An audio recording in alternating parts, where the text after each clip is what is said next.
She went home, and nothing else was meant to be said. Of course, that couldn't be the end of it, because a little while afterwards, she sent a messenger saying she was pregnant. So now, all of a sudden, it's not merely what we might call a one-night stand. There's going to be repercussions. At that point, David's first response is, well, we can try and chalk it up to the husband coming home. And so he brings Uriah home specifically so that he can be assumed to be the father. Clearly, there is no thought of repenting, of confessing his sin, of in any way trying to make things right at that point. His only intent is to cover it up. Uriah, we don't know exactly what all of his motivations were, but he doesn't cooperate. And so then, David has another chance to come clean. Another chance to make things right. But he doesn't again. Having taken another man's wife, he is determined not to let this incident get out. This is not, I think we've even mentioned before in other discussions, this is not just some random man either. This is one of his mighty men. One of the inner circle, the king's elite forces. In a society such as theirs, it is almost certain that David and Uriah knew one another, had spoken with one another face to face, and almost certain that, at least in a formal capacity, David and Bathsheba had various conversations, or at least been introduced to one another. And yet, even though David owes this man a lot as a faithful servant, a faithful warrior in his kingdom, his only thought is to keep things quiet. And so he pulls a few strings with his commander, and Uriah dies, not technically by David's hand, but technically by David's hand on the battlefield. As we read that account in 2 Samuel chapter 11, we see a man described as a man after God's own heart who has sinned. But the sad thing is not the sin, well, it is the sin, but the sadder thing is the response. Chance after chance to make it right. And yet, he digs in. And then we see something happen. The very next chapter begins, and the Lord sent Nathan. The Lord sends the prophet Nathan to David, and he tells him this story. We could rightly call it a parable. He tells him this parable of a rich man and a poor man. Interestingly enough, that's what we talked about this morning, isn't it? This is a slightly different situation, though, but in a sense, this could very well be an example of why the rich man in the story that we talked about this morning, the parable we talked about this morning, if we want to call it that, it might well be a good example of the kind of behavior that would cause the rich man to not be right before God and the poor man to be right. The poor man, Nathan says, as if this is an actual event, he's baiting David. The poor man has this one little ewe lamb that he has raised. It's his pet, essentially, as it's described. Think about those of you who have had pets. I think about our little puppy Lucy, raised from a little puppy in this house right over here.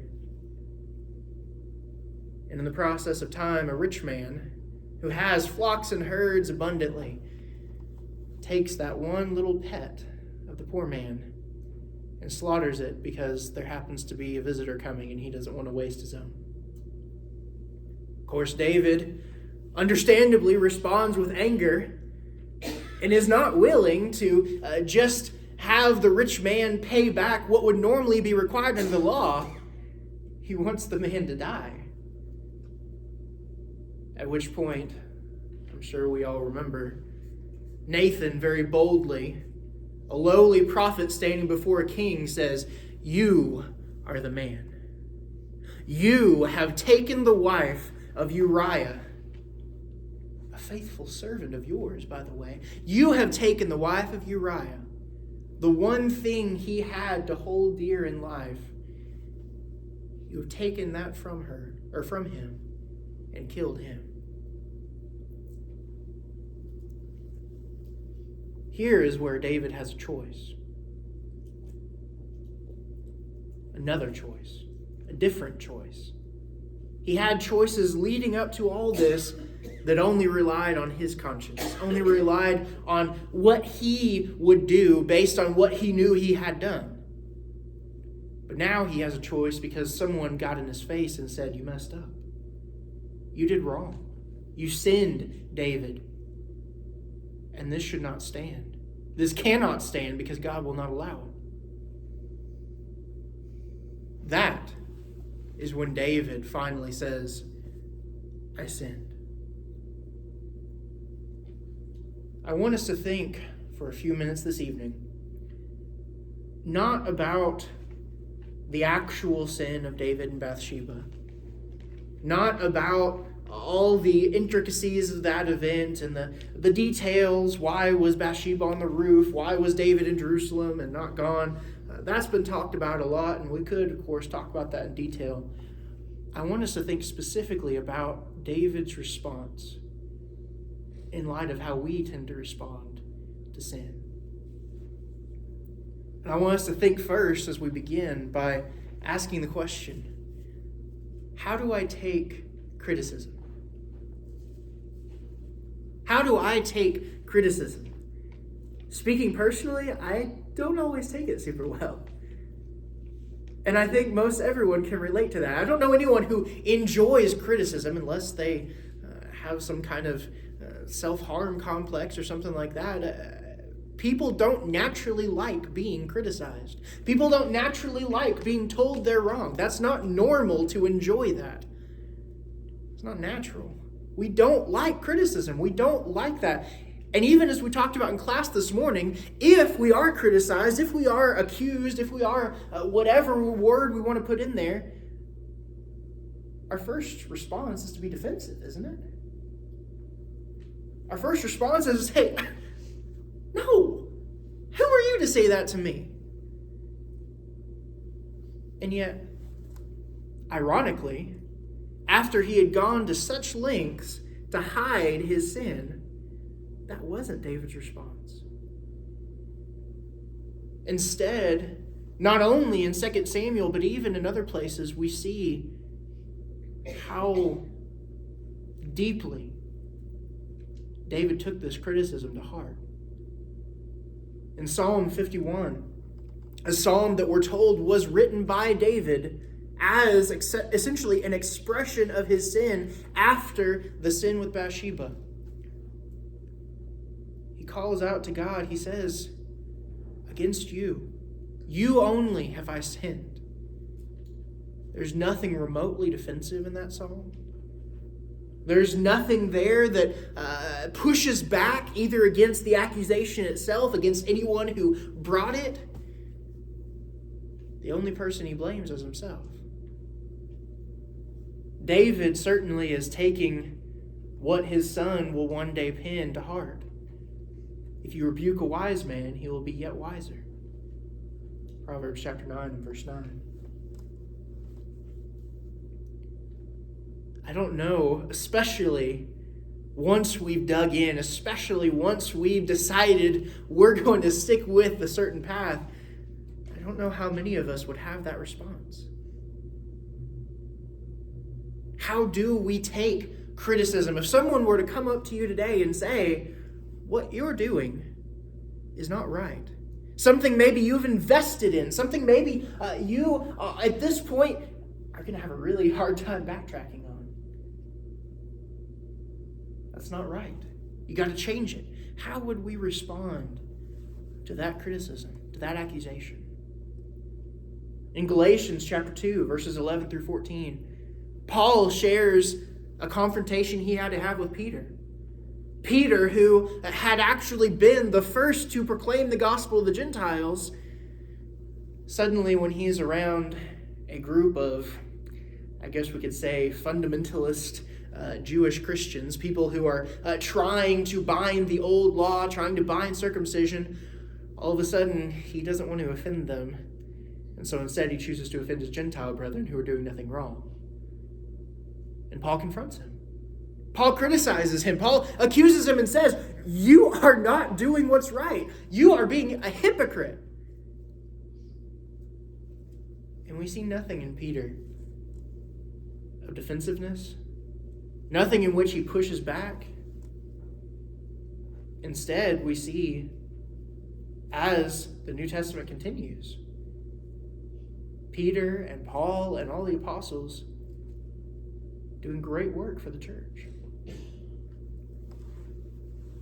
In Hebrews chapter 12, verses 5 and 6, the writer of Hebrews gives us a warning, in a sense, but it's meant to be an encouragement, if we will take it, about how we should respond to criticism, how we should respond to what he calls, in some translations, chastening or correction or discipline.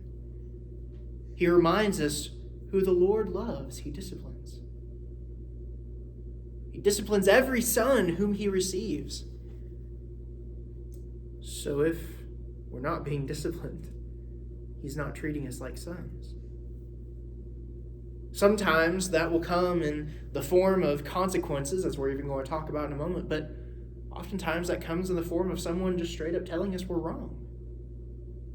None of us enjoy hearing that we've done something wrong. We don't. But just because we don't enjoy it, that doesn't mean that should dictate our response. How do we respond? We may not enjoy hearing we've done something wrong, but David shows us how we should respond. But even after that initial event, let's say we have done something wrong, someone has confronted us, and initially we say, okay, you're right. Truth is out, I did something wrong, it was wrong, I need to make it right. That's not the end of the matter, is it? As time goes on, there are often consequences for the things we do. As time goes on and we make mistakes, we see that there are results of those mistakes. Who do we blame moving forward when we begin to see those consequences? Not the initial moment where we realize we made a mistake, but afterwards when we start to feel it, when it starts to hurt. Who do we blame? Well, it's very normal, I would say people in general, but in our society specifically, it's very normal for us to blame a lot of things. Kid comes home with bad grades. The teacher hates me. Someone drives up their credit card debt. Oh, well, they're just robbing people. They shouldn't take advantage of people like that. Who spent the money? A young girl still in high school tells her parents she's pregnant. Well, everyone was doing it. It's just the environment I was in. You go to a prison, ask the prisoners how many of them it was their fault, or even how many of them are guilty in the first place. Most of them will probably tell you they're innocent.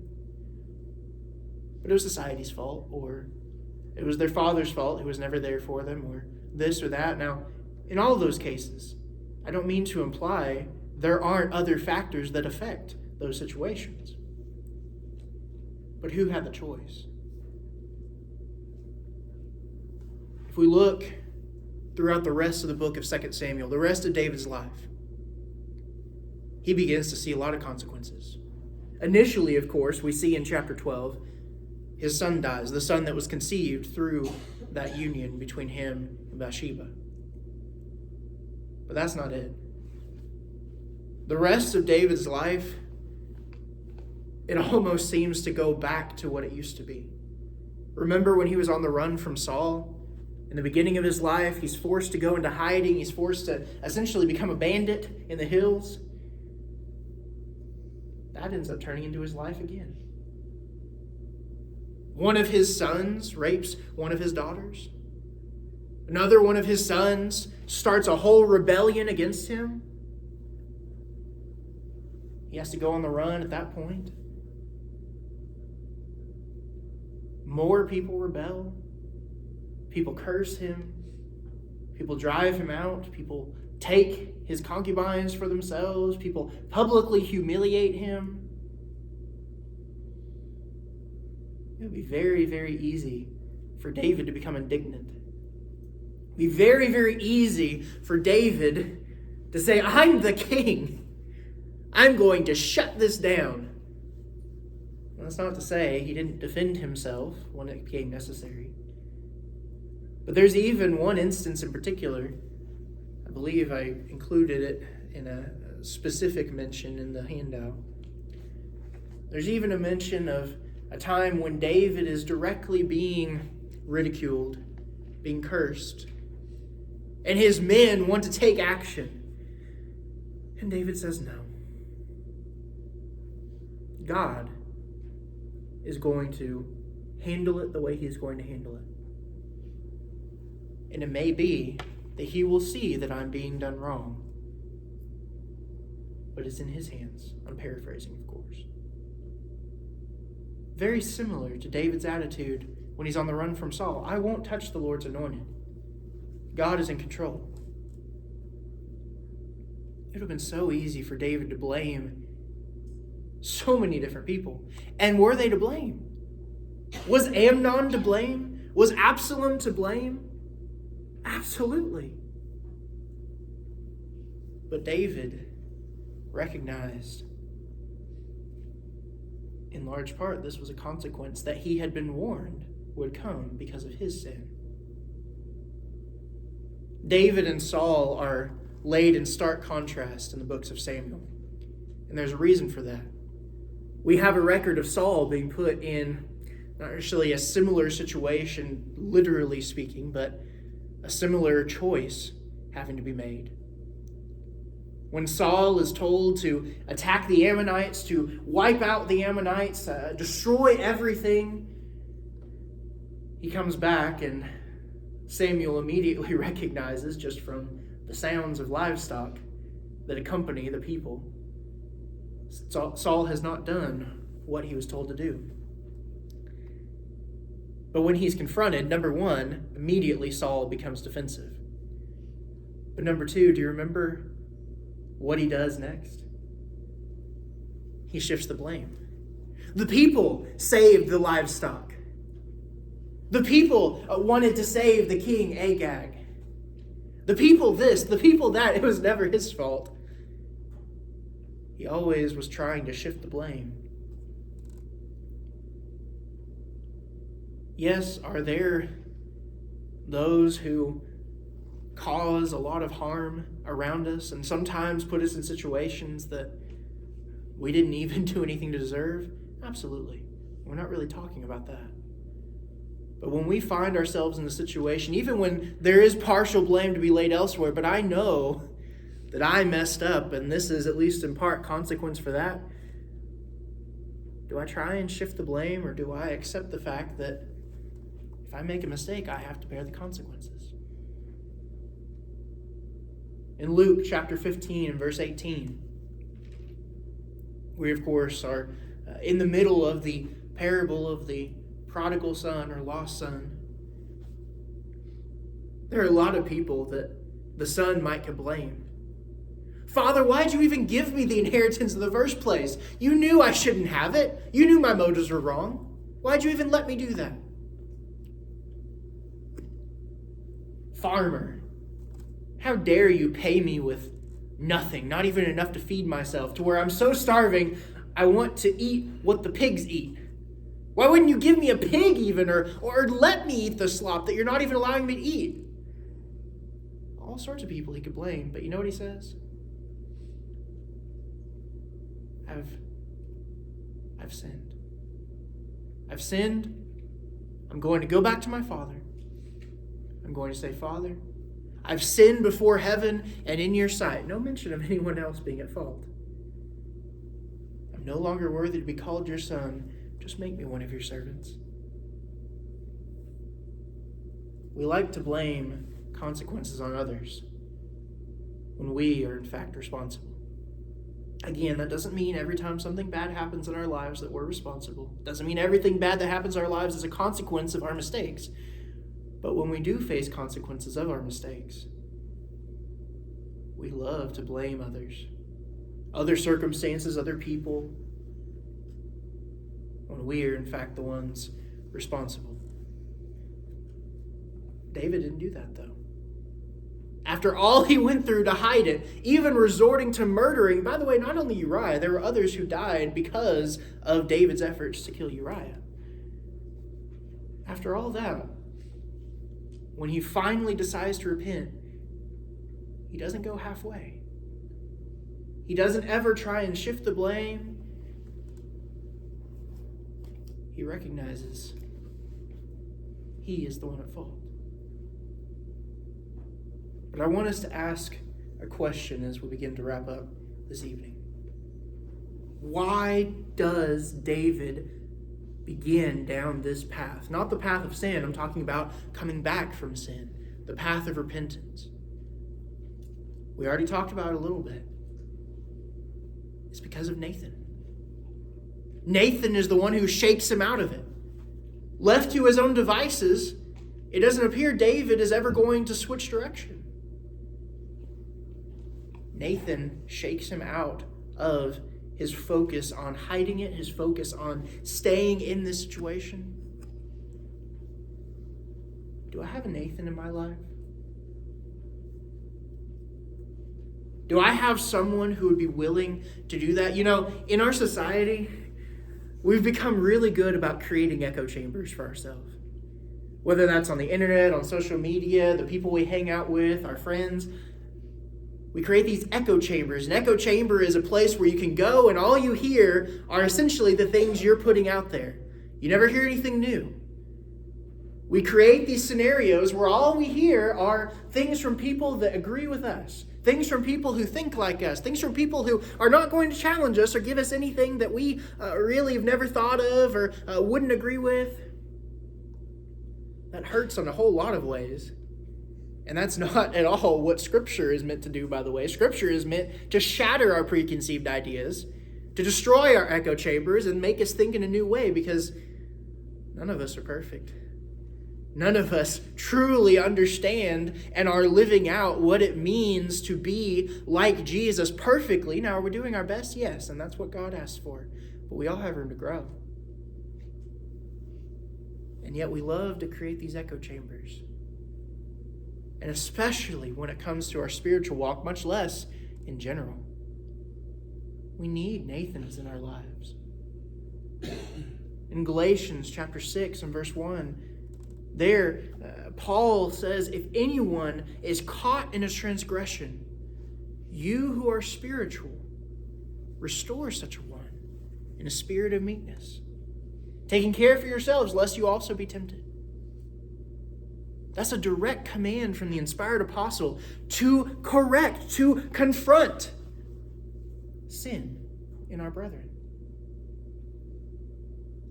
Well, if Paul corrects me to be willing to correct, or instructs me rather to be willing to correct others, shouldn't I be more than willing to allow others to do the same to me? Shouldn't I be thankful even for that? Because ultimately, even though I don't like it at the time, it's helping me. In James chapter 5, verses 19 and 20, as he's wrapping up this letter, he says, if someone is going into error, again I'm paraphrasing, and a brother takes them and corrects them, they pull them back from the error of their way, he says that person will save a soul from death and cover a multitude of sins. Physically speaking, if someone saved you from death, wouldn't your response be, thank you? I could never repay you for that. And yet somehow, when it comes to right and wrong, somehow when it comes to how we should be living our lives, instead of someone bringing up something we're doing wrong and we respond with, "Thank you so much," we actually usually tend to respond with, "How dare you?" I want to share with y'all the reason this lesson came to mind. It was not something I observed myself. It was pointed out to me by someone else. But I think it speaks volumes, both to what David did in response, but also to what we should do. Turn over to 1 Corinthians chapter 3. Or 1 Chronicles, I'm sorry. 1 Chronicles chapter 3. Might seem like a weird place to turn to. This is the middle of essentially a genealogy. There's a lot of those in the Old Testament, right? 1 Chronicles chapter 3. This is a part of a genealogy of David, descendants of David.